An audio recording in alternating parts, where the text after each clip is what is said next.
Apa motonya Fani?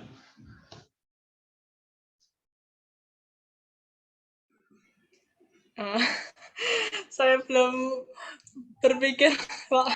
Oh, belum berpikir. Tapi saya yakin di Fani pasti punya moto ya. Punya ya Fani ya. Oke. Baik, nanti balik ke Fani ya. Fani mau nunjuk siapa Fani?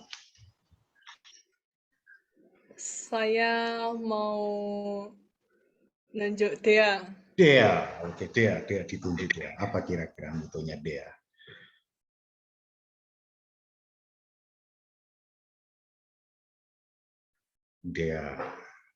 Dea, apa moto kamu Dea?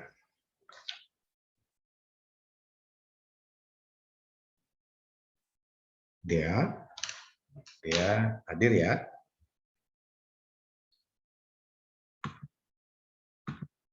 Halo Dea. Halo Pak. Iya Dea kebetulan ditunjuk Fani. Suara saya kedengaran? Oh sangat jelas Dea. Kira-kira apa Dea yang menjadi motonya Dea? Oh ya, terima kasih Pak. Ya. Iya, yang menjadi moto saya selama ini pantang menyerah sih Pak. Pantang menyerah. Wah, luar biasa. Pantang menyerah. Baik. Luar biasa Dea, terima kasih. Kira-kira apa yang siapa yang dia mau tunjuk berikutnya?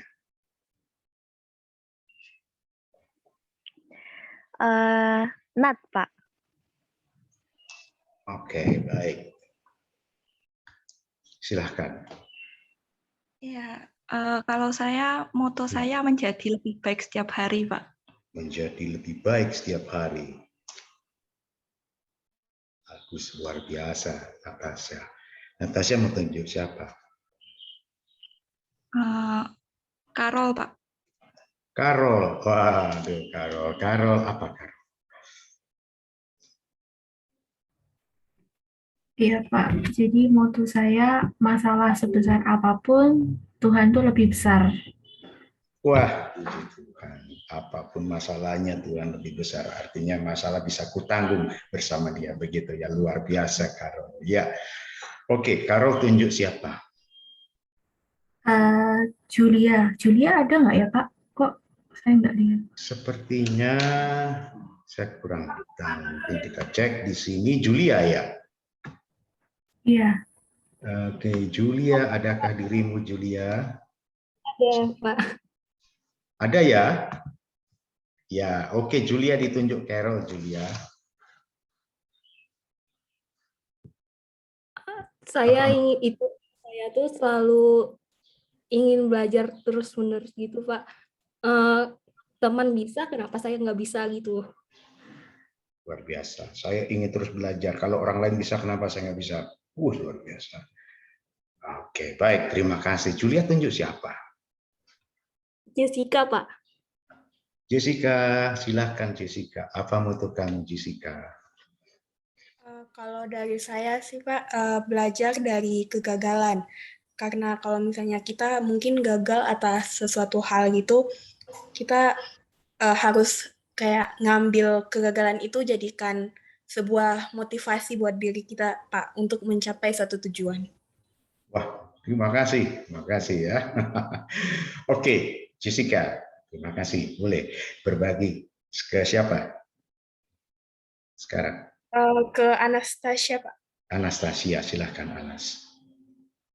Iya Pak, kalau moto saya itu mengandalkan Tuhan dalam segala hal Pak. Oke. Apa kira-kira maksud mengandalkan Tuhan dalam segala hal, Anastasia? Jadi misal kalau lagi mengalami kegagalan atau apapun itu, tetap mengandalkan Tuhan, terus walaupun bahagia juga nggak lupa sama Tuhan gitu Pak.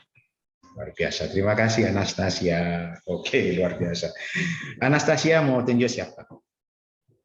Litasya Pak. Ya, silakan Litasya. Kalau saya, moto hidup saya itu penuhi hidup dengan kebahagiaan, Pak. Penuhi hidup dengan kebahagiaan. Waduh, luar biasa. Jadi harus optimis begitu ya. Selalu bisa memotivasi diri ya, Lia. Oke, terima kasih. Ya, Tasya mau tunjuk siapa? Mega, Pak. Silakan Mega. Kalau moto saya sendiri, Pak, itu adalah terimalah kita apa adanya, Pak. Terimalah kita apa Kalau ada. misalnya kita nggak terima kita diri sendiri tuh kemungkinan kesuksesan itu nggak bakal dapat, Pak. Ya, oke, baik. Baik, oke, terima apa adanya, bersyukur apa yang sudah kita terima begitu ya. Oke, baik. Karena manusia itu unik, saya unik, orang lain unik, tidak ada Daniel lain selain saya, tidak ada Stefani lain selain Stefani yang ada di sini. Semuanya unik dan semuanya punya kelebihan. Terimalah kita apa adanya, luar biasa. Baik, siapa berikutnya?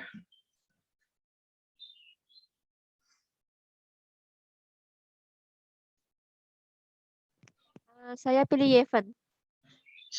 Silahkan.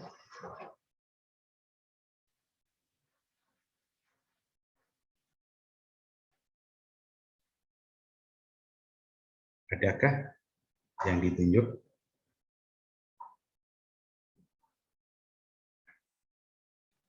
Siapa Atau tadi? saya ganti dulu, Pak. Ya, silakan. Yang belum itu Patricia. Oh, Cia, silakan Cia. Waduh, Cia gimana Cia? Kalau saya, semua masalah yang sedang terjadi itu jangan dijadikan beban, tapi dijadikan sebuah pelajaran. Itu sih, Pak. Oke. Semua masalah yang terjadi jangan beban, tapi sebagai suatu motivasi untuk menjadi lebih baik ya. Oke, terima kasih Cia. Wah, oke, sifat optimis. Silakan Cia. Tunjuk siapa Cia? Sunya, Pak. Sunya. Silahkan Sunya. Saya nggak bisa buka kamera karena HP saya agak error ya Pak ya. Tidak apa-apa Sunya. Untuk saya itu, as long as you're breathing, it's not too late to change your story. Selagi kita masih bisa bernafas tuh belum terlambat kita buat mengubah cerita. Kayak kita bisa melakukan yang lebih baik, jadi kita harus lakukan yang lebih baik tiap harinya. Biasa menjadi lebih baik dari sebelumnya. Baik. Terima kasih Sunya. Waduh, mutu yang luar biasa. Silakan Sunya, mau tunjuk siapa Sunya? Oh, tunjuk Nika ya Pak. Oke, silakan. Iya. Kalau moto saya itu go big or go home, Pak. Jadi maksudnya kalau mau melakukan sesuatu yang besar itu kayak do for it. Kalau emang kayak daripada sia-sia mendingan di rumah aja gitu. Go big or go home. Oke, baik. Oke, ya terima kasih. Berarti artinya mungkin kurang lebih persiapan begitu ya. Mempersiapkan diri begitu mungkin nih kayak. Mungkin saya salah ya. Jadi kalau kita mau melakukan yang terbaik, kita harus mempersiapkan diri dulu ya. Mungkin begitu maksudnya Monika. Oke Nika tunjuk siapa? Budi. Budi Darmawan, silakan Budi. Kalau moto yang saya miliki itu biasanya itu seperti ini Pak. Finish what we started. Jadi memulai apa yang menyelesaikan apa yang telah kita mulai. Karena biasanya memang tergolong hidup itu memang berat. Misalkan kita ambil contoh dalam perkuliahan. Apalagi kita sudah semester 5. Jadi akan terasa sedikit berat mulai banyak sedikit mengeluh, tapi mau bagaimanapun yang terjadi, kita sudah memulai dan kita harus menyelesaikan. Oke, baik. Jadi tuntaskan semuanya ya Budi ya. Jangan separuh-separuh ya Budi ya. Luar biasa. Start what you finish what you start. Wow, luar biasa. Oke, Budi tunjuk siapa? Racelia, Pak. Ya, silakan. Iya, selamat siang Pak Ginting. Selamat siang Rachel. Sebenarnya moto saya ini, apapun yang terjadi dalam kehidupan, berusahalah berpikir positif. Karena menurut saya ini sangat berguna di saat mungkin kita cemas tentang masa depan kita, atau mungkin apa yang terjadi di kehidupan kita di masa depan, jangan sampai kita terlalu negatif thinking, gitu. Baik. Selalu melihat segala sesuatu dari sisi positif ya, Rachel ya. Tidak ada sesuatu yang tidak bisa diatasi, selalu ada jalan keluar. Baik, terima kasih Rachel. Pilih siapa Rachel? Jessica Irawan, Pak. Jessica Irawan, dipersilahkan. Kalau moto saya itu berusaha memberikan usaha yang terbaik dalam melakukan sesuatu. Jadi meskipun hasil yang dibuahkan itu nggak maksimal, tapi kalau kita sudah berusaha, itu menurut saya nggak terlalu membebani sih, Pak. Gitu ya. Baik, yang penting berusaha ya Jessica. Yang belum dicoba kok, belum diusahain ya, kok berat gitu ya. Harus dijalani dulu ya Jess ya. Oke, baik. Iya, Luar biasa Jessica. Jessica tunjuk siapa berikutnya?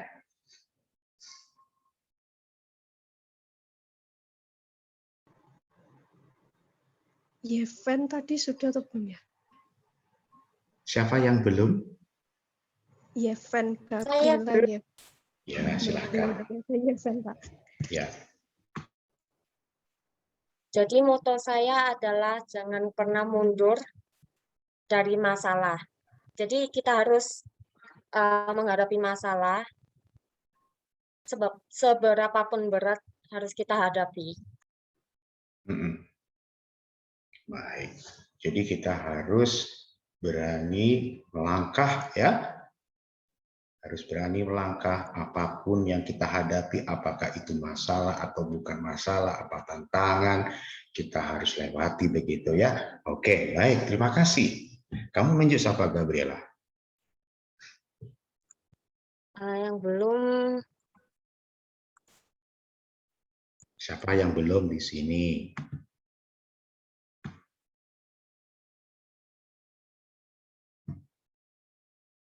Antonio. Ada Antonio.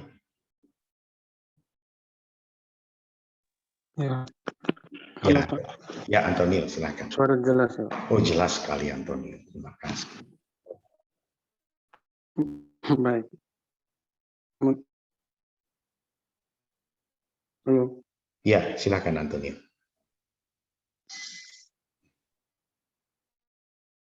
Ya, silakan Antonio.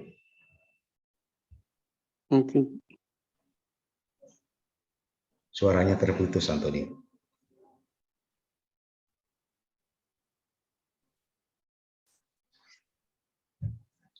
Oke, mungkin Antonio bisa tulis di chat kah? Kalau kesulitan.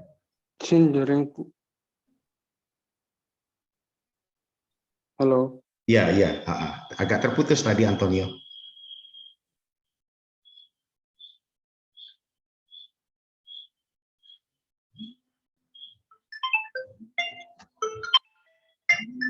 Sebentar ya, ada telepon ya.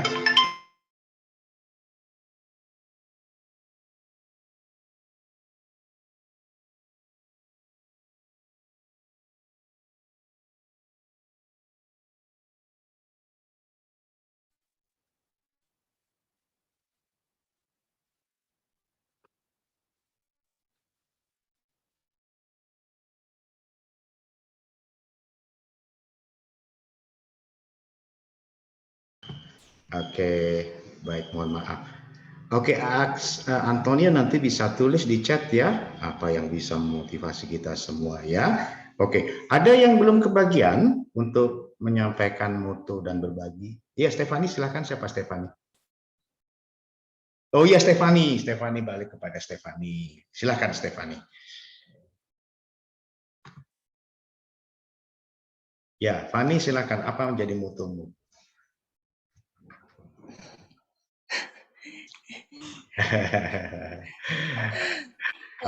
Moto saya jadi garam dan terang dimanapun kita berada, Pak.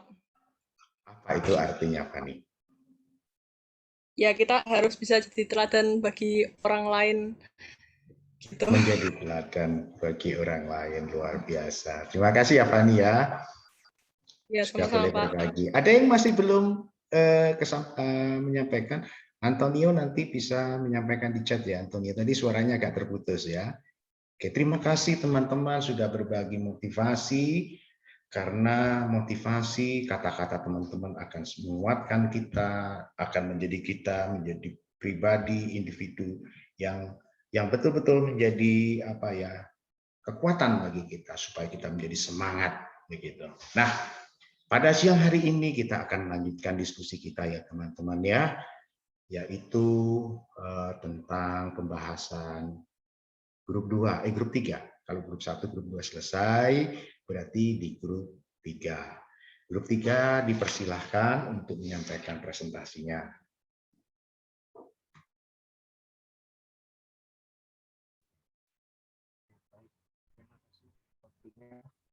Selamat siang Pak Ginting dan selamat siang teman-teman semua. Selamat siang. Saya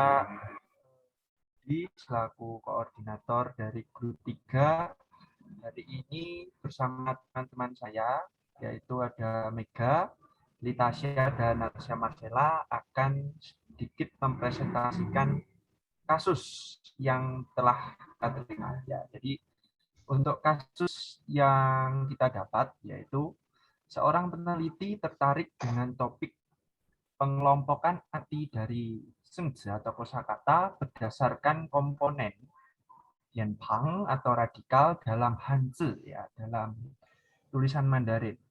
Permasalahan ini jarang diketahui oleh banyak orang. Di sisi lain, tulisan Mandarin memiliki makna tersendiri yang dapat dengan mudah untuk dikelompokkan atau digolongkan. Menurut saya pribadi, melihat bahwa ada beberapa orang cukup kesulitan untuk mengingat arti dari tulisan Mandarin itu sendiri, dan juga cukup sulit untuk mengingat seperti apa tulisan Mandarin ketika diminta oleh pengajar untuk menulis. Tujuan penelitian ini adalah membantu pembelajaran bahasa Mandarin akan menjadi lebih efektif dan semakin menarik untuk dipelajari.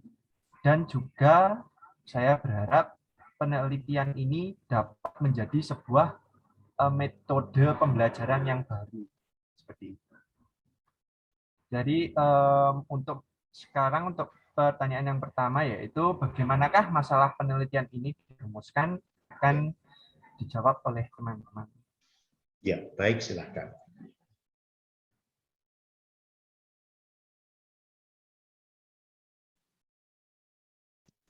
Baik, nama saya Mega Pangestu. Jadi saya akan membacakan rumusan pertama.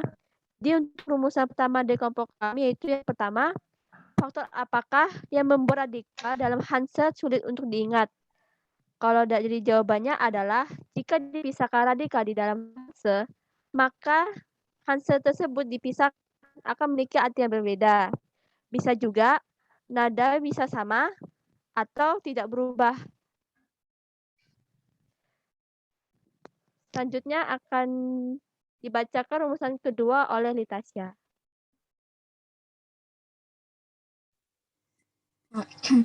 Baik, nama saya Litasya. Saya akan membacakan rumusan nomor kedua. Rumus nomor 2 adalah bagaimana pengaruh pengelompokan kata berdasarkan radikal terhadap efektifan pembelajaran. Nah, jawabannya yang kami temukan adalah pengelompokan kata berdasarkan radikal ini akan memudahkan siswa untuk mengingat arti dari suatu Hanzi. Misalkan, pada radikal san tian shui, yang merupakan radikal yang menunjukkan bahwa Hanzi tersebut berhubungan dengan air, maka saat melihat Hanzi dari he dan hai, siswa akan dapat menebak arti dari Hanzi tersebut akan berhubungan dengan air, yaitu yang artinya he yaitu sungai dan hai yaitu laut. Dengan demikian, siswa akan lebih cepat untuk menghafal Hanzi tersebut dan pembelajaran dapat berjalan lebih efektif. Selanjutnya akan dibacakan oleh Natasha. Terima kasih. Baik, untuk rumusan masalah selanjutnya adalah bagaimana cara pengelompokan kata sesuai radikal untuk membantu siswa dalam proses belajar Hanzi. Nah, jadi dalam rumusan masalah ini terjawab dengan mengerti dan mengenal terlebih dahulu macam-macam radikal yang ada, karena mereka memiliki maknanya sendiri-sendiri, seperti ada gozebang, ada renzebang, terus juga ada jiaozetou dan lain-lain. Nah, dari radikal ini kita harus tahu terlebih dahulu radikal tersebut berhubungan dengan kata apa, dengan makna apa. Jadi kalau semisal rencebang pasti ada hubungannya dengan orang. Kalau gocebang ada hubungannya dengan mulut. Lalu jaocedo ada hubungannya dengan tanaman. Begitu juga dengan radikal-radikal yang lainnya. Lalu untuk rumusan masalah selanjutnya akan dibacakan oleh Budi Darmawan. Jadi untuk sebelum saya masuk ke rumusan masalah yang saya buat, saya akan sedikit menambahkan, yaitu rumusan masalah yang dibacakan oleh Saudari Mega tadi mengenai faktor apakah yang membuat radikal dalam Hanzi sulit untuk diingat. Ya, seperti yang dikatakan oleh Saudari Mega tadi, jika komponen radikal tersebut dipisah akan menimbulkan suatu perbedaan arti. Di sisi lain juga selain faktor tersebut ada juga bahwa belum dikenalkan atau belum dijelaskan mengenai seperti apakah struktur radikal itu, komponen radikalnya seperti apa, dan berhubungan dengan seperti apa dalam kegiatan pembelajaran tersebut. Kemudian di sisi lain juga ada faktor yaitu belum mengenal atau belum diajarkannya mengenai tulisan Mandarin atau Hanzi, sehingga mungkin untuk pelajar akan merasa sedikit kesulitan untuk mengingat seperti apa. Kemudian untuk rumusan masalah yang saya buat yaitu target peserta apa atau siapa yang diharapkan untuk dapat mempelajari bahasa Mandarin menggunakan metode yang kita angkat ini. Jadi target peserta yang kita tuju itu adalah kisaran anak usia SD sampai dengan SMP. Mengapa saya memilih ini? Karena jika kita,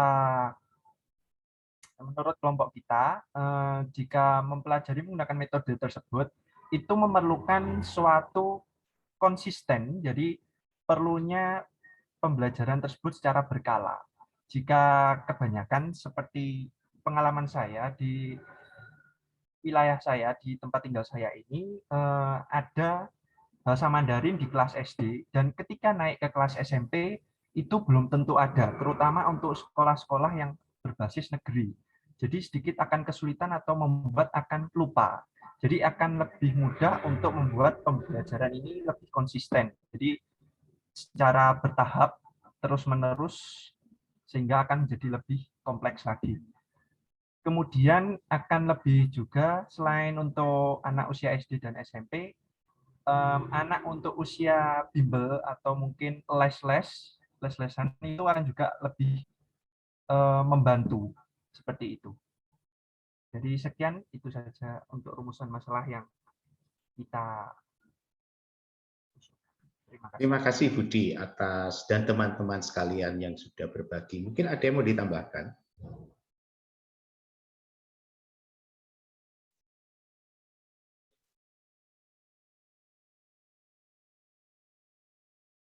Ada yang mau ditambahkan? Budi, ada yang ditambahkan? Masih belum ada, Pak. Belum ada ya? Oke, baik. Ya, terima kasih sudah berbagi grup 3.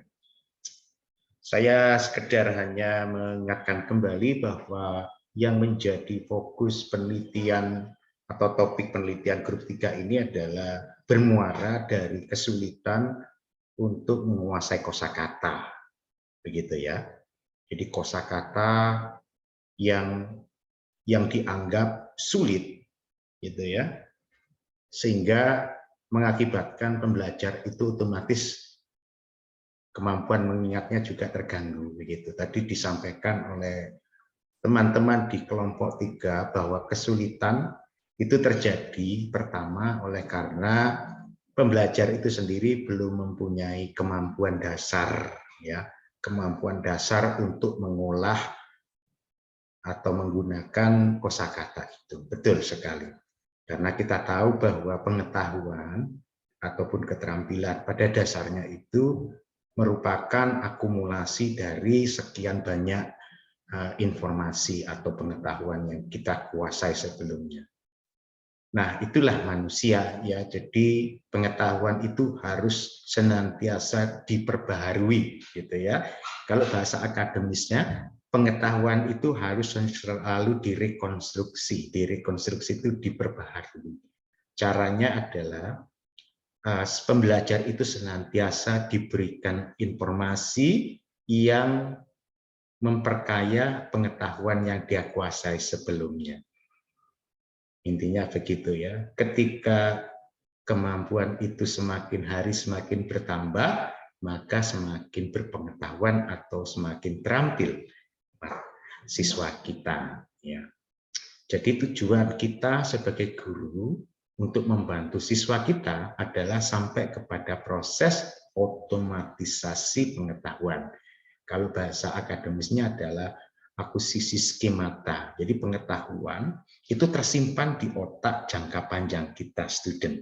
Ya, saya izin dulu ya, student ya, untuk berbagi sedikit saja teori belajar. Coba lihat student yang sebelah kiri, bisa dilihat ini.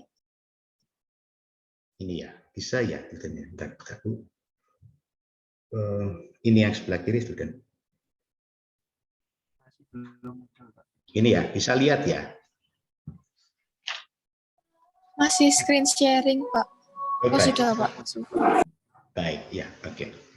Student, ini adalah satu teori yang namanya teori beban kognitif. Jadi kalau bahasa Inggrisnya di situ adalah cognitive load.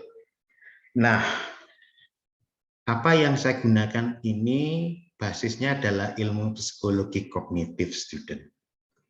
Nah, psikologi kognitif ini adalah ilmu yang mempelajari bagaimana manusia itu merekonstruksi pengetahuan atau keterampilannya. Student, coba kita melihat dulu yang bagian sebelah kanan ya. Sebelah kanan itu ada tulisan prior knowledge.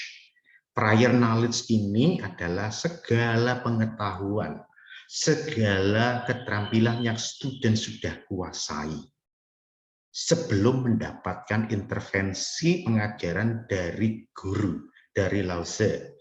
Ya. Nah, misalkan kalau student masuk di kelas saya, jadi student membawa pengetahuan student sebelumnya, ya, di kelas saya tentang apapun yang terkait dengan riset sebelum saya intervensi. Nah, mungkin informasi yang saya berikan ini bisa separuhnya baru, bisa separuhnya juga sama sekali tidak baru karena mungkin student sudah belajar. Nah, apa itu prior knowledge? Jadi itu sekali lagi student, segala ilmu pengetahuan, segala keterampilan yang student sudah kuasai sebelumnya. Seperti apa misalkan kalau pengetahuan? Misalkan kalau student saya minta bercerita tentang Bali, karena student pernah pergi ke Bali, maka akan bisa cerita Kute itu lokasi di mana, apa saja yang ada di kota Kute, dan bagian-bagian lain yang bisa disebutkan di Kute. Nah, pengalaman berada di Kute ini menjadi prior knowledge dan tersimpan di otak kita, ya, memori jangka panjang. Jadi ada memori ingatan kita yang disebut long term memory, student. Jadi seperti ibaratnya ini tempat penyimpanan, student. Ya, tempat penyimpanannya itu tidak terbatas gitu ya. Kalau diibaratkan seperti komputer itu memorinya besar sekali, student. Ya. Nah, hanya sifatnya tidak aktif. Dia aktif ketika student diminta untuk menceritakan atau diperlukan saja sesuai dengan kebutuhan. Misalkan kalau saat ini saya minta student tolong cerita dong, ya. Misalkan Bali itu seperti apa, kemudian apa yang harus kita siapkan ke Bali dan seterusnya. Karena student sudah pernah pergi ke Bali, bisa langsung gampang cerita, ambil dari pengalaman sebelumnya. Itu disebut prior knowledge. Kembali lagi kepada tulisan Hanse, ya. Kita tahu bahwa students, ya, bahwa siswa kita nanti yang kita ajar itu pasti membawa pengalaman berbeda-beda satu dengan yang lain, ya toh? Ada yang sudah menguasai dasarnya tulisan Hanse, tapi ada juga yang ada juga yang belum pernah mengenal, ya. Nah, oke. Jadi semakin dia tidak memiliki latar belakang tulisan itu, maka akan semakin semakin sulit dia kalau kasih expose begitu, diekspos dengan apa student? Dengan hal-hal yang berkaitan dengan tulisan itu. Dia tidak punya gitu ya, dia tidak punya sama sekali pengalaman itu. Jadi ya sulit student. Sampai di sini student paham kan? Yang disebut prior knowledge, karena ini sangat basic student ya.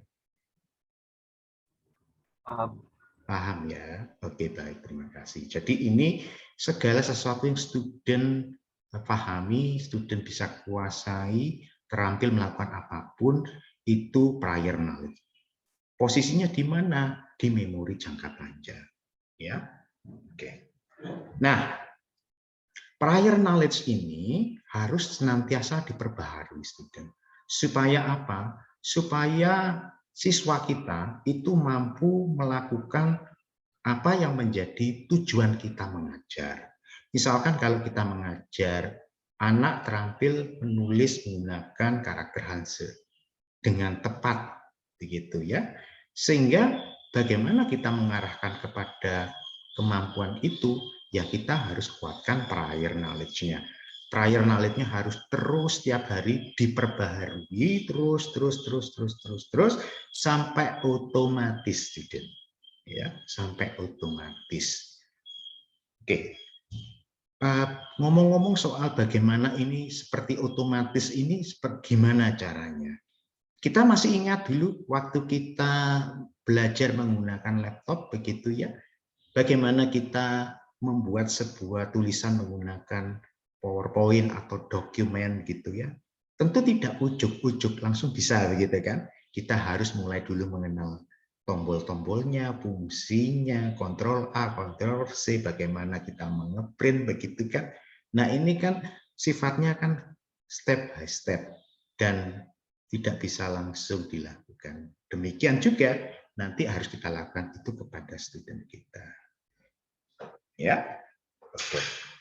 Nah, sekarang kita akan lebih memperdalam skema teori ini.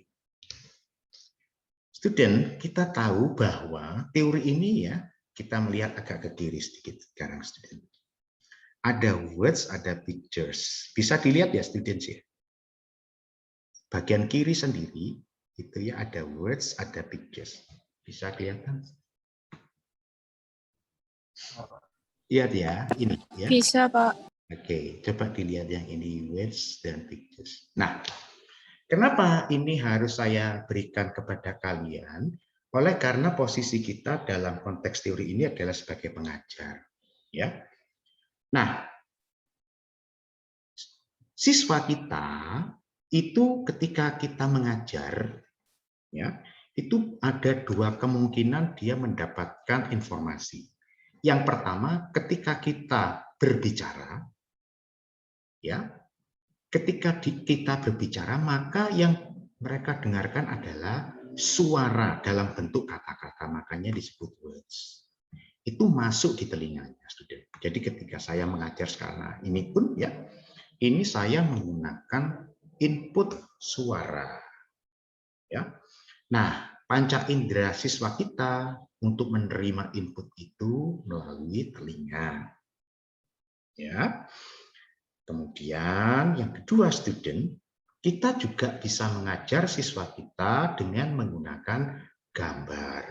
Makanya di sini ada tulisan pictures. Ya. Gambar itu apa saja yang bisa dikenai mata. Bisa itu gambar atau tulisan begitu ya, panca inderanya mata. Jadi dari sini kita bisa simpulkan bahwa siswa kita itu punya kemampuan untuk menerima dua input informasi yang masuk melalui dua saluran panca indera. Yang pertama adalah panca indera pendengaran dan yang kedua panca indera penglihatan. Nah, perhatikan ini ada kata selecting. Nah, ternyata sekalipun kita banyak bicara, sekalipun kita banyak memberikan informasi berupa visual, ternyata siswa kita itu tidak sepenuhnya menerima input itu 100% student. Jadi diseleksi. Jadi apa saja yang saya sampaikan student tadi dari awal sampai akhir, saya yakin student tidak ingat semua kata-kata saya secara persis, bukan? Nah, ketika itu terjadi, buktinya apa? Coba nanti saya tanya siapa saja. Bisa nggak mengulangi kalimat-kalimat saya? Pasti student nggak bisa. Paling menggunakan kata-kata student sendiri, bukan? Itu artinya adalah memang di dalam otak kita tidak bisa merekam semua, harus diseleksi student. Ketika saya bicara, inputnya nanti berupa suara, ketika student saya tunjukkan PowerPoint ini, gambar ini, inputnya adalah gambar. Ya, diseleksi. Kenapa diseleksi? Karena ada yang disebut di dalam otak kita ini ingatan jangka pendek, student. Memori kita ini ya, yang sekarang sedang student gunakan untuk mengingat kalimat saya, penjelasan saya ini, student menggunakan memori kerja atau memori jangka pendek. Kenapa disebut jangka pendek? Ya karena kemampuannya untuk mengingat pendek sekali, student. Ya. Nah, teori ini mengatakan begini, student. Ketika saya mampu menampilkan penjelasan yang sinkron dengan apa yang saya tunjukkan secara visual, ya, itu akan memperkuat, menambah kemampuan student untuk mengerti informasi yang saya berikan. Kenapa demikian? Karena ini nanti diintegrasikan pengertiannya student itu dengan pengertian yang kalian sudah pahami sebelumnya. Diintegrasikan. Loh kok bisa ya? Prior knowledge-nya kita ini apa ya?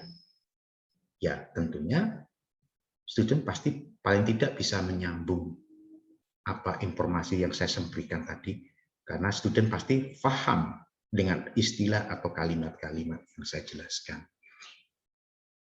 Ya, saya tadi kan menggunakan kalimat atau penjelasan yang sama sekali familiar kan? Saya tidak menggunakan misalkan bahasa Inggris yang sulit dipahami. Semuanya kan student sudah bisa paham kan kalimat dan kata-kata saya. Jadi kembali lagi, kalau seandainya tadi sumber masalah itu ada pada tulisan Hanse yang susah diingat, ya, maka caranya untuk mempermudah kemampuan mengingat dan kemudian digunakan, saya tawarkan teori ini. Jadi buatlah sebuah metode ya yang memang menjamin anak kita atau siswa kita itu paham menggunakannya. Contoh ya. Jadi metode A. Jadi ketika kalian jadi guru, ketika ngajar tidak hanya menekankan. Saya clearkan dulu ya. Tidak hanya menekankan ngomong saja, tetapi ketika ngajar gunakan juga media visual. Jadi ngomong itu memberikan input audio, tapi juga pada saat menjelaskan menunjukkan visual. Ya, ini metodenya, metode 1. Metode 2 adalah misalkan kamu cuma ngomong tok. Itu ya. Itu metode 2. Metode 3, kamu cuma memberikan PowerPoint tok. Oke, saya ulang lagi ya. Jadi kalau ingin membandingkan mana yang lebih baik metodenya, berarti kita nguji student. Tujuannya adalah mempermudah. Jadi yang pertama, metode pertama adalah berikan input ngajar, ngomong, berarti memberikan input audio kepada yang kamu ajar, dan juga input visual. Jadi kalau ada tulisan karakter Hanse radikal, any letters gitu lah ya.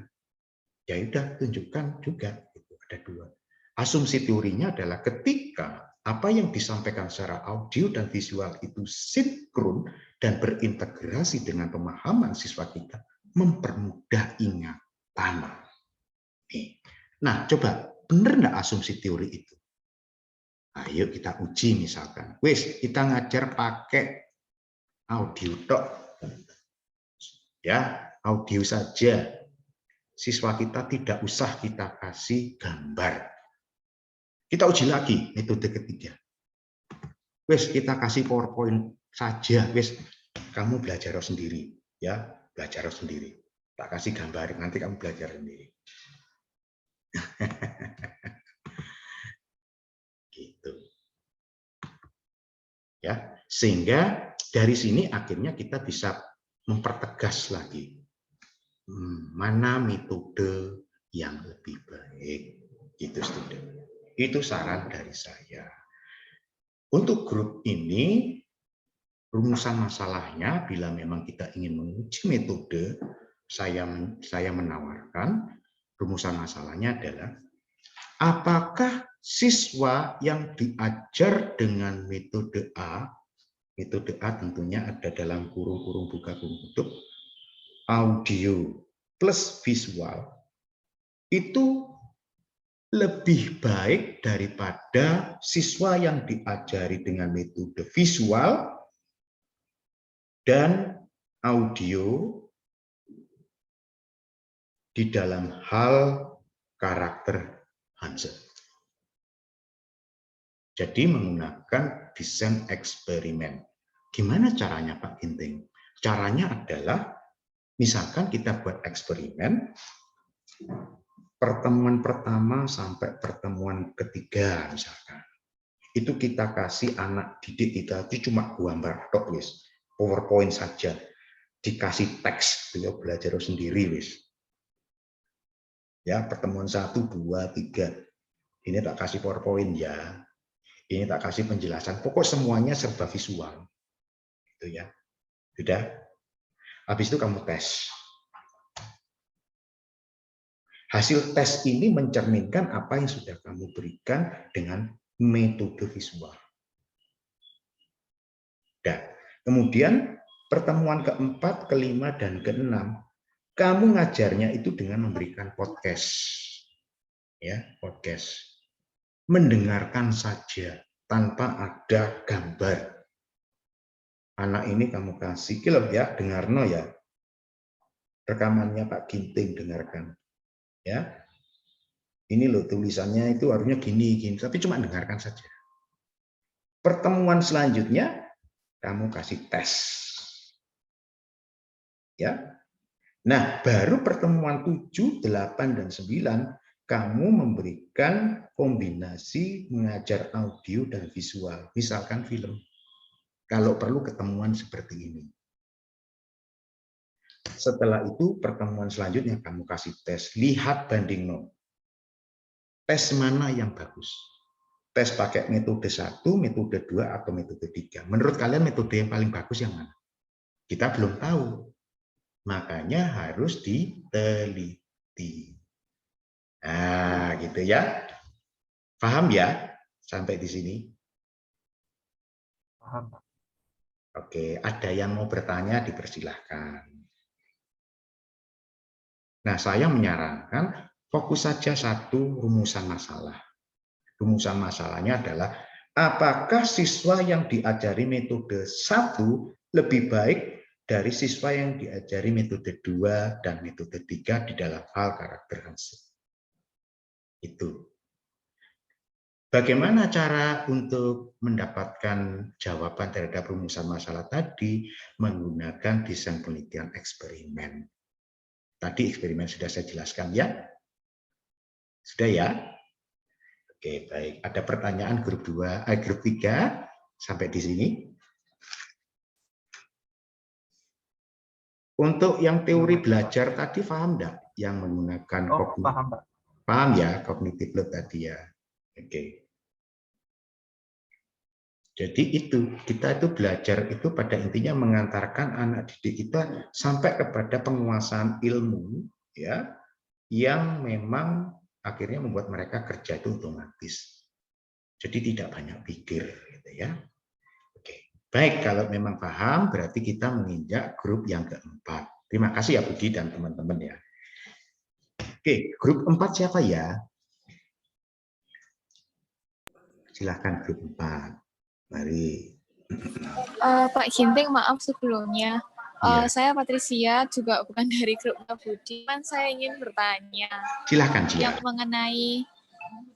mengenai metode 1, 2, 3 itu tadi, apakah yang pertama kan memang dari tadi itu word sama pictures, berarti audio sama visual. Bagaimana kalau misalnya urutannya tadi diubah, misalnya dari visual terlebih dahulu, kemudian audio, kemudian tes, kemudian audio plus visual gitu, Pak? Ataukah boleh seperti itu atau atau harus menuntut audio dulu, kemudian visual, tes, kemudian audio plus visual? Itu pertanyaan saya, Pak. Bagus, Patricia, pertanyaan yang baik sekali ya. Misalkan kalau Cia tadi mau, sebetulnya tidak ada masalah ya. Tapi kalau memang yang tadi saya sampaikan tadi itu hanya satu alternatif saja. Jadi kenapa saya mulai dengan visual dulu gitu ya? Ya hanya sekedar pilihan saja kok Cia. Ya. Jadi dengan visual saya ngajar 1, 2, 3 kali, kemudian saya kasih tes. Berarti tes yang ini adalah cerminan efek saya mengajar dengan visual. Itu Cia.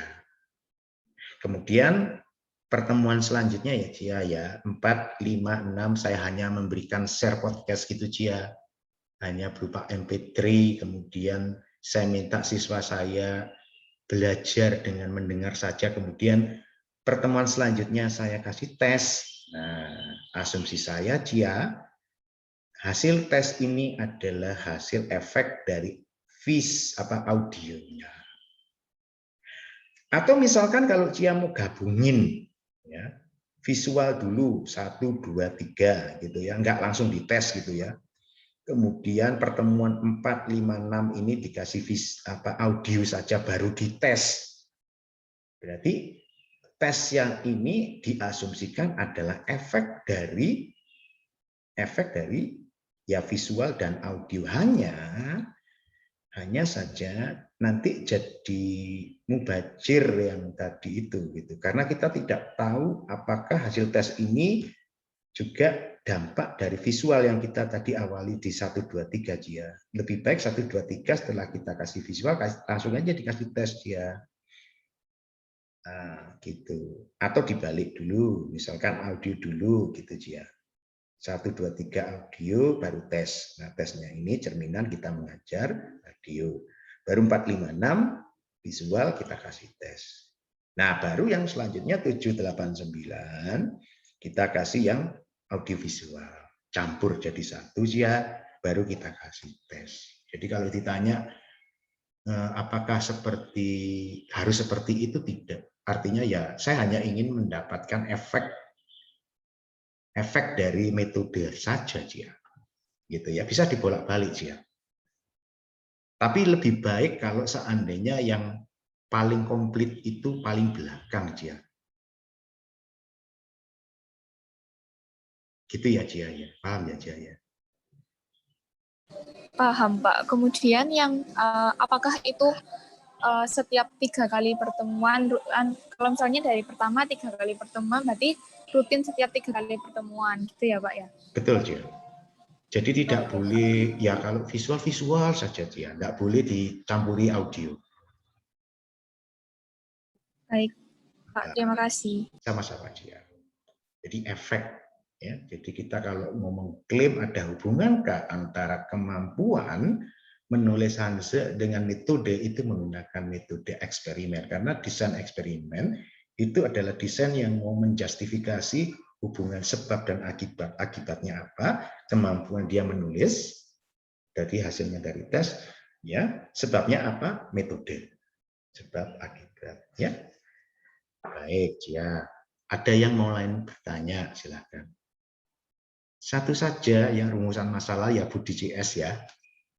Tidak usah repot-repot pakai 2, 3 rumusan ya. Satu saja sudah cukup. Iya. Kalau tidak ada berarti kita lanjut ya untuk yang rumusan masalah untuk grup 4 ya. Baik, silahkan grup 4. Ini ada Jessica Irawan, Sunya Patricia ya, dan Stefani. Dipersilakan. Saya mohon izin untuk share screen, Pak. Boleh, boleh. Oke, kalau kamu share screen, berarti saya kamu jadikan host ya. Nanti soalnya ini, Stefani saya jadikan host ya, Stefani ya. Nah, Stefani. Iya, Pak.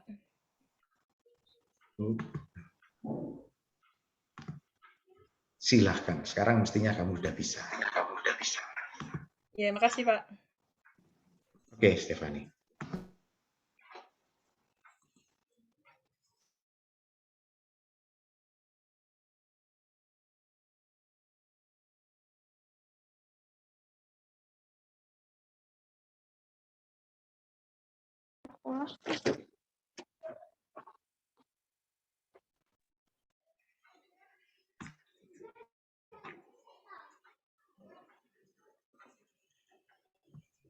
Sekarang saya sudah bisa melihat PowerPoint-nya. Iya, Pak. Baik, selamat siang, Pak dan teman-teman. Siang, Kami Fani. dari kelompok 4 akan mempresentasikan apa yang kami dapat.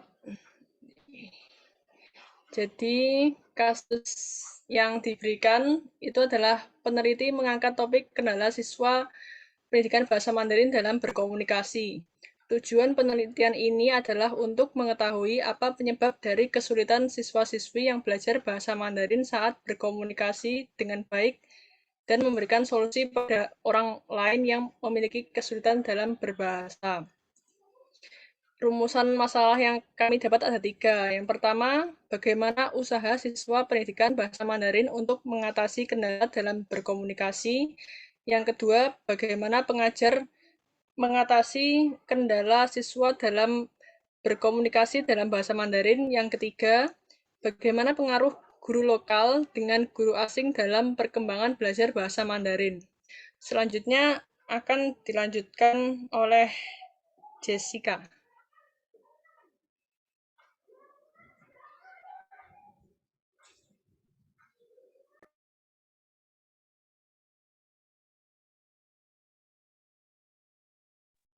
Dipersilakan, Jessica.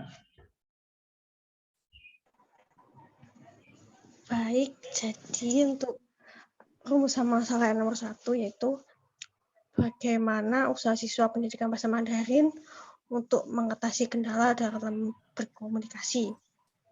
Jadi kami sedikit menyimpulkan bahwa kesulitan mahasiswa dalam belajar bahasa Mandarin itu adalah dalam berkomunikasi. Faktor yang memicu kesulitan mereka dalam berkomunikasi itu yang pertama kekurangan penguasaan kosakata atau Hanja yang membuat mereka jadi bingung atau sedikit tidak mengerti kan dalam bahasa Mandarin itu nadanya atau bahkan Hanjanya itu memiliki karakter dan nada yang sama. Jika kita memiliki sedikit pengetahuan tentang Hanja, tentu kita akan bingung apa maksud dari lawan bicara kita, terutama kelas, karena kita kan sering berinteraksi dengan dosen bahasa Mandarin dan pasti menggunakan bahasa Mandarin juga. Dan untuk mengatasinya itu yang pertama yang pasti harus menambah kosakata kita dengan banyak latihan, mendengarkan, atau dengan bantuan media seperti nonton film, juga mempelajari dari buku-buku atau website-website yang lainnya. Lalu rumusan kedua yang dijelaskan oleh Sunya. Ya, terima kasih. Yang kedua, saya akan menjelaskan bagaimana pengajar mengatasi kendala siswa dalam berkomunikasi dalam bahasa. Menurut saya, ketika kita pelajaran, yang pertama kali dosen akan lakukan dengan memberikan kita beberapa kosakata dasar. Hal pertama yang perlu dilakukan saat mempelajari bahasa Mandarin adalah menghafalkan beberapa kosakata sederhana yang penting untuk diingat dan serta mulai berlatih mengingat dan mengucapkannya. Yang kedua, guru biasanya akan memberikan tata bahasa dan struktur kalimat yang penting untuk diajari. Namun yang paling penting pada awal-awal pembelajaran adalah kita dapat mengetahui beberapa kosakata dasar yang biasa digunakan. Mempelajari kosakata terlebih dahulu akan membuat kita lebih menguasai skill lain seperti membaca, mendengar, dan menulis. Meski mungkin terdengar strategi yang biasa saja, namun dengan guru memberikan kita untuk menghafal beberapa kosakata akan sangat membantu menguasai bahasa Mandarin. Lalu yang selanjutnya, membaca dan mendengarkan saja tidak cukup. Praktek bicara dari apa yang didengar. Biasanya ketika kita pelajaran, dosen akan memberikan kita beberapa pertanyaan dan kita menjawab. Karena menurut saya pribadi, kita dalam belajar bahasa tentu juga harus banyak berbicara, karena dengan berbicara kita akan lebih memudahkan kita mengingat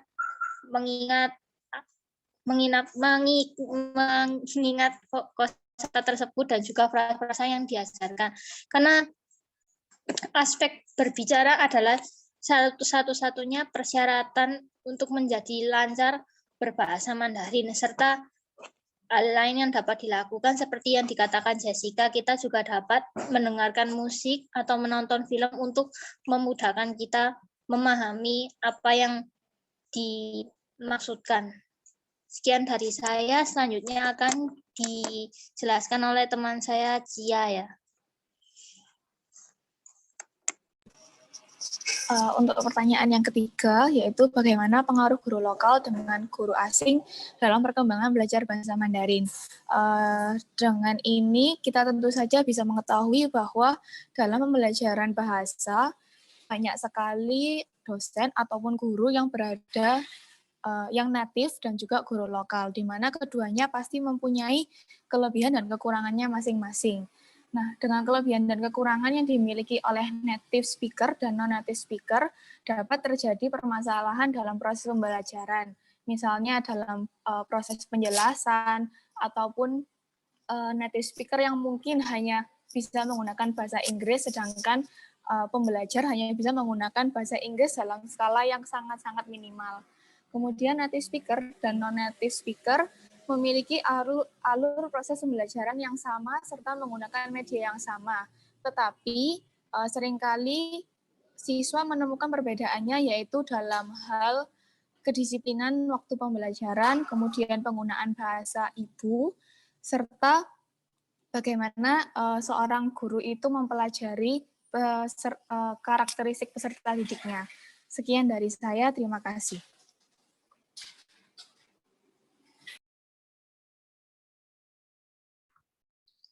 Iya, terima kasih. Antonio, mungkin ada yang mau ditambahkan? Antonio termasuk grup ini ya. Silakan Antonio.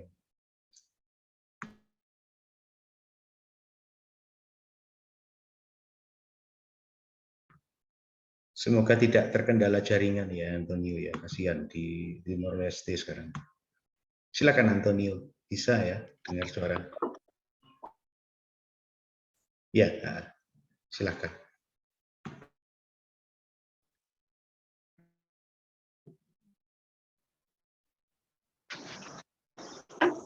Halo Pak. Halo Antonio, silakan Antonio. Ya. Halo. Ya, ya silakan. Apakah suara saya jelas? Jelas sekarang Antonio. Iya. Jelas ya? Jelas ya. Nanti kalau enggak jelas saya bilang.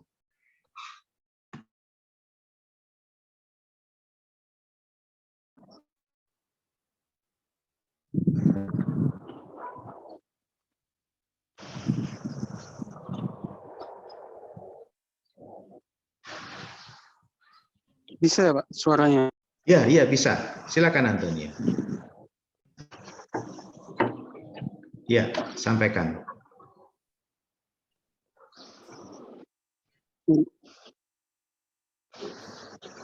Silakan Antonio.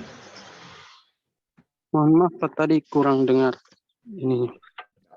Silakan. Apa bisa diulang? Ya, ini teman-teman dari kelompok kamu sudah menyampaikan rumusan masalah dan solusinya begitu. Mungkin kamu ada yang mau ditambahkan? Iya, Pak. Apakah Antonio mau menambahkan keterangan dari teman-temannya? Silahkan. Sudah cukup, Pak. Cukup ya, oke baik kalau sudah cukup. Baik, terima kasih. Terima kasih saya sampaikan untuk grup 4 yang sudah bekerja menyiapkan materinya ya. Terima kasih ya. Baik, nah ini sedikit saya sampaikan bahwa usaha teman-teman ini sudah cukup baik. Jadi kita tahu bahwa memang bahasa Mandarin itu salah satu bahasa yang memang ada satu tantangan tersendiri ya, karena kalau dilihat dari model teori interlanguage, jadi teori perbandingan bahasa, jelas sekali natur bahasa Mandarin itu jelas berbeda dari aspek fisiknya, tulisannya, bahkan dari aspek-aspek non-fisik, misalkan dari aspek maknanya itu jelas berbeda dengan representasi katanya. Dengan demikian semakin banyak perbedaannya maka akan semakin sulit dalam konteks bahasanya itu sendiri, gitu ya. Jadi dalam natur bahasanya sendiri itu sudah sulit bila dibandingkan ketika kita belajar bahasa Inggris dengan melalui bahasa Indonesia. Kenapa bahasa Inggris relatif lebih mudah? Oleh karena dari konteks penggunaan karakter alfabet ya, bahasa Inggris kan lebih banyak menggunakan alfabet. Nah, ini memiliki peluang bahasa ini dipelajari lebih mudah daripada dibandingkan bahasa Mandarin. Ini adalah satu teori memang ya teman-teman ya, dari teori interlanguage. Jadi semakin dekat, semakin banyak mirip, semakin mudah. Jadi kenapa kalau bahasa Mandarin itu lebih sulit dan sulit itu memang secara teoritis itu sudah terjawab dari pertanyaan teman-teman. Hanya saja yang menjadi fokus penelitian kita, kalau kita lihat pertanyaan teman-teman terlalu luas sebetulnya. Mungkin pernah saya sampaikan konteks pada pertemuan sebelumnya. Kenapa tidak kita fokuskan kepada salah satu dari 4 keterampilan berbahasa? Kita tahu bahwa ada mendengar, ada berbicara, begitu ya, ada membaca dan ada menulis. Bahkan komponen bahasanya juga masih bisa kita pilih, begitu ya.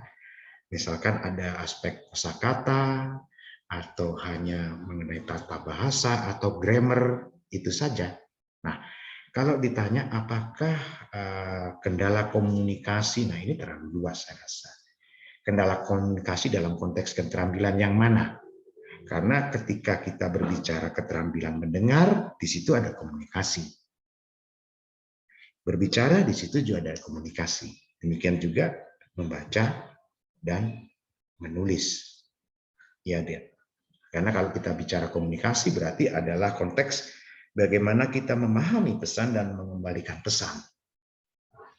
Jadi saran saya agar tidak terlalu luas, fokus saja pada salah satu keterampilan bahasa. Saya tanya kepada teman-teman di kelompok 4, kira-kira keterampilan bahasa yang mana yang mau difokuskan?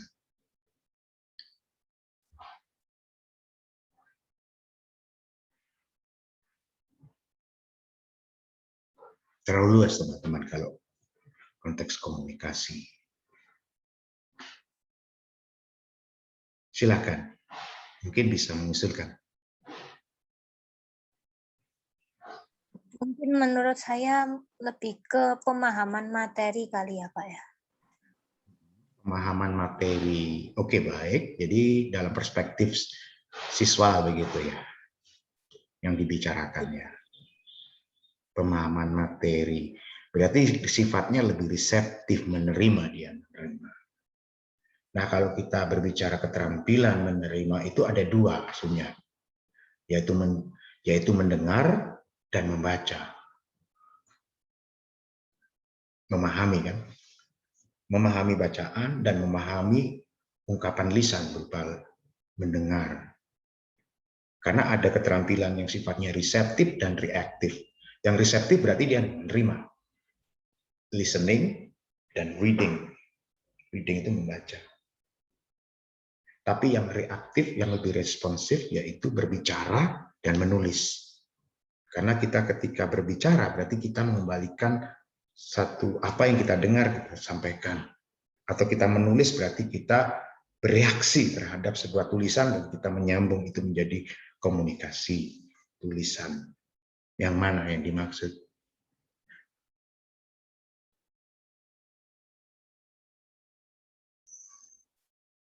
Nah, ini harus digali yang mana kira-kira.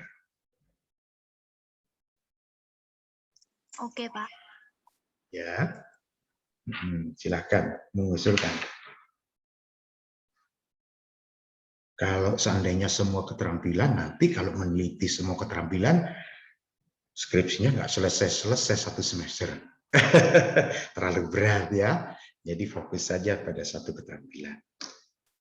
Atau bahkan satu komponen. Komponen bahasa, komponen itu ada pengucapan, ya, pronunciation, atau kepada kosakata, atau kepada tata bahasa. Pilih saja satu. Satu saja tidak habis. Silahkan teman-teman mengusulkan. Tidak masalah, silahkan. Atau mungkin dari yang saya ambil dari barusan yang Pak Ginting sampaikan, mungkin bagaimana pengajar mengatasi kendala pronunciation siswa dalam berkomunikasi bahasa Mandarin, mungkin Pak? Sekali lagi disampaikan bagaimana? Bagaimana pengajar mengatasi kendala pronunciation siswa dalam berkomunikasi menggunakan bahasa Mandarin. Oke, baik. Pengucapan begitu ya. Fokus pada pengucapan. Bagus sekali. Pengucapan. Nah, kalau seandainya bagaimana, berarti kita masih belum tahu desain penelitiannya. Masalahnya begitu. Karena kalau kita hanya mau hanya sekedar menginvestigasi bagaimana, berarti kita tidak punya satu upaya untuk bagaimana membuat satu perbaikan. Ya, sebaiknya apa yang menjadi rumusan masalah itu langsung dipertajam. Jadi artinya harus ditentukan metodenya, harus ditemukan dulu. Nah, bagaimana kita menemukan metode? Ada banyak teman-teman. Ada banyak jurnal ilmiah, penelitian yang sudah menemukan berbagai macam metode. Seperti tadi yang saya sampaikan, metode audiovisual. Kenapa metode audiovisual? Karena kita sebuah zaman itu, zaman teknologi multimedia, ya, melalui teknologi internet seperti ini, menggunakan movie, menggunakan video, itu adalah merupakan bagian dari metode. Ya, oke. Nah, sekarang kira-kira seperti apa? Nah, saya berikan contoh ya. Fani, kira-kira bisa kamu kasih saya jadi host lagi ya, Fani ya? Ya, Van, tolong Van, aku jadikan host lagi, Van. Baik, Pak.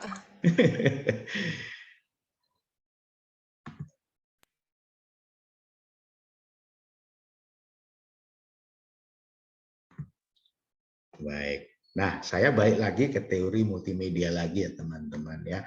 Karena teori ini memang sekarang lagi in. Oh, saya belum jadi host. Terima kasih, Fani. Kita balik lagi ke tadi, teman-teman ya.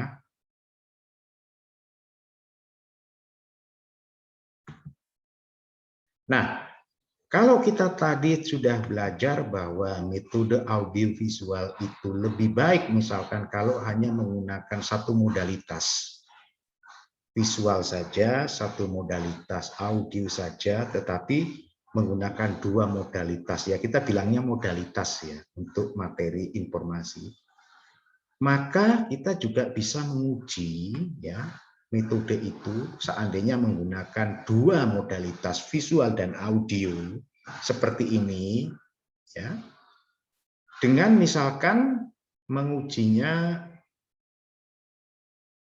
menggunakan efek-efek yang sering kali kita dengarkan saat guru mengajar menggunakan metode teknologi. Contoh ya, ini kok belum muncul, ini punya saya ya. Oh ya wis nggak apa-apa wis. Kita sudah stop share aja.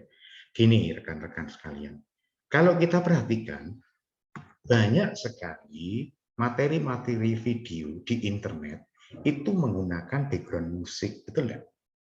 Ketika memberikan video, ada yang mengklaim ketika mengajar dengan memberikan metode tambahan background musik, itu dianggap akan menambah dan memotivasi siswa belajar. Setuju nggak kalian dengan pendapat itu? Jadi ketika misalkan kalian mengajar pronunciation, ada huruf Hanse yang harus kalian ajarkan.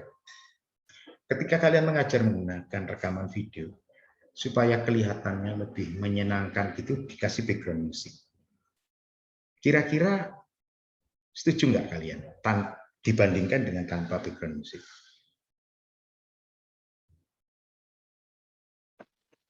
Kalau saya kurang setuju sih, Pak. Kenapa Monica kok kurang setuju ada background musiknya? Kalau saya sendiri itu tipe belajarnya itu nggak bisa kalau ada suara-suara atau maksudnya berisik gitu, Pak. Jadi harus tenang kayak gitu kalau tipe belajarnya saya. Nah, sekarang saya tanya Nika dan teman-teman. Kalau seandainya Nika dan teman-teman itu memperhatikan ada film yang dibuat Lause, ngajar karakter Hanse. Lause itu bicara, kemudian dia menunjukkan juga di sampingnya ada PowerPoint tentang karakter Hanse. Kemudian ada suara background musik yang lembut mengalun. Pertanyaan saya, apakah Nika dan teman-teman juga mendengarkan background musik? Mau enggak mau? Iya, mau nggak mau mendengarkan. Baik, mau enggak mau mendengar. Nah, menurut teori multimedia itu, suara background musik itu dianggap sebagai extraneous load. Extraneous load itu adalah muatan yang sifatnya ekstrinsik yang mengkonsumsi memori siswa, seperti yang Nika lakukan tadi, yang rasakan tadi.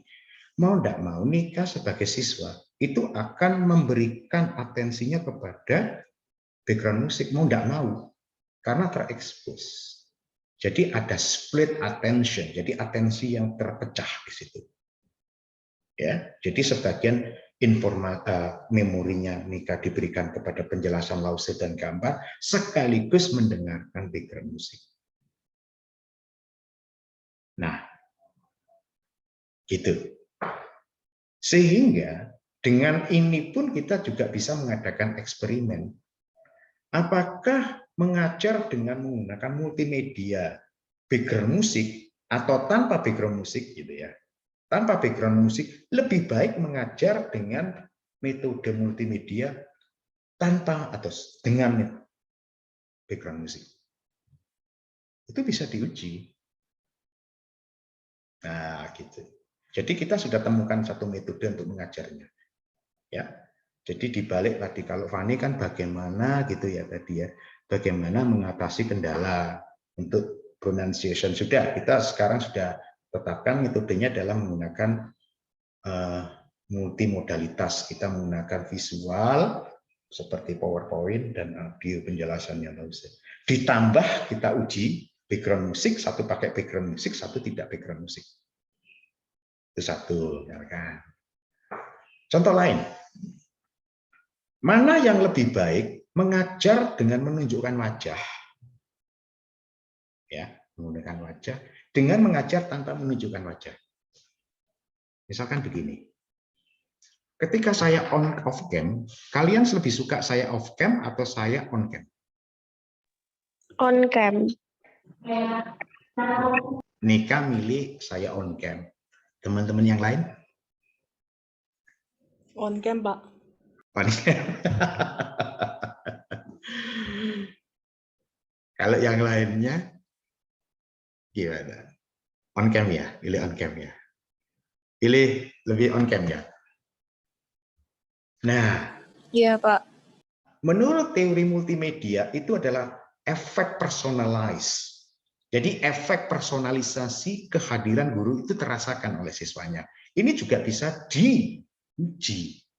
Apakah guru yang ngajar pronunciation memancarkan aura wajahnya itu ketika ngajar lebih baik daripada hanya tidak memunculkan wajahnya? Ini juga bisa diuji, diteliti. Kan menarik ini sebetulnya. Gitu dong. Nah, saya sudah mengarang buku tentang ini. Nanti kalau student tertarik, saya bisa share ya.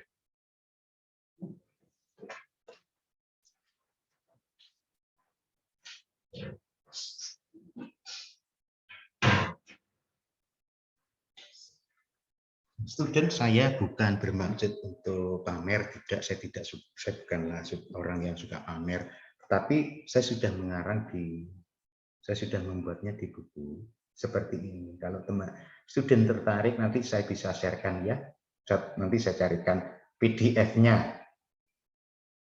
Saya sumbangkan buat student kalau berkenan membaca.